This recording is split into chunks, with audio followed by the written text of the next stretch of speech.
any person with care provided to preserve life, prevent the condition from worsening, or to promote recovery. When someone's in danger, of course people rush to help, but even if these good Samaritans mean well and are being very brave and selfless, they can end up putting the victim in even more danger if they don't know how to properly administer first aid.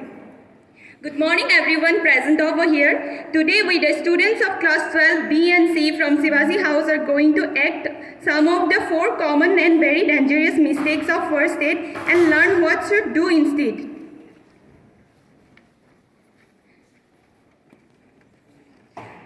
Number 4. Tilting your hand back during nosebleed.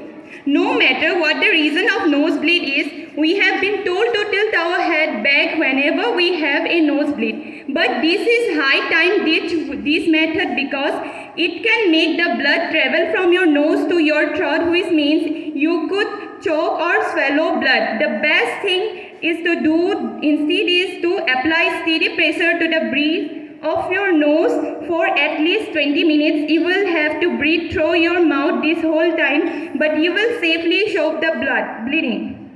Number 3. Forcing a fainted person to sit up.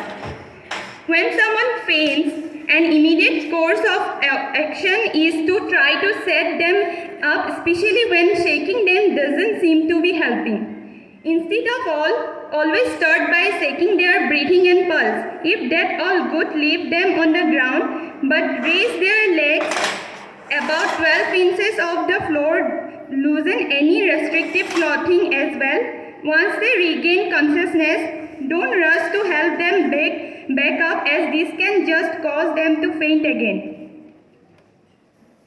Number 2. Going straight into the Heimlich maneuver for choking victims. The Red Cross has updated that in case of choking victim, instead of using of Heimlich maneuver, use the method of standing behind the victim, lean them forward and give their back 5 quick blows with the heel of your hand. Number 1. Snake bite. The most important thing to do in this situation is the victim should remain calm and fearless. The affected part of the victim should be kept immobile as much as possible and should be kept below victim's heart. Do not try to suck the venom because it not only removes the negligible amount of venom but also might poison the helper. Instead of all, arrange a long bandage or a clean cloth, wrap up the wound loose enough to insert a finger and wrap it up till the top. Don't use a tourniquet, as it could potentially restrict the blood flow to the affected area. With this, we would like to conclude our act by saying that presence of mind and immediate treatment can save someone's life. Thank you. Have a wonderful day.